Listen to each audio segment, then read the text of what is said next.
Hello, my name is Luis Hoyos. I'm one of the interactive associates with Fertility and Sterility.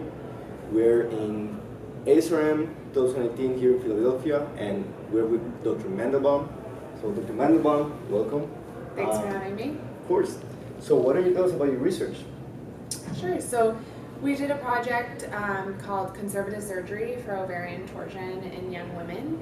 We used the national inpatient sample to look at a populational analysis of young women with ovarian torsion and wanted to look at trends in conservative surgery versus oophorectomy as treatment for ovarian torsion, and how these trends were affected by age, and then also whether there was a difference in perioperative complications, given that fear of these complications is usually the reason why we take out the ovary. But as we know, oophorectomy can be so devastating in young women who desire future fertility and can really have lifelong consequences. What we found was really interesting, and I sort of found the results unexpected. We found that 75% of women are still undergoing oophorectomy when they present with ovarian torsion, unfortunately, and that even in pediatric patients, the rates of oophorectomy under, let's say, the age of 14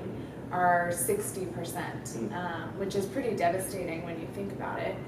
And when we looked at rates of complications, we found that conservative surgery, after we adjusted for surgical approach and patient factors and hospital factors, conservative surgery was actually associated with decreased rates of complications. So the rates of complications we found were 8.9% for conservative surgery and then 11.3% for oophorectomy. And the two specific complications that we really narrowed in on were the risk of venous thromboembolism or pulmonary embolism, because there has been this theory that's been propagated over a long time that when you have ovarian torsion, you cut off venous drainage from the ovary and can have a clot in the ovarian vein. And the fear is that if you untwist that ovarian pedicle, that clot could really cause a thromboembolism or go to the lungs and cause a PE. Right.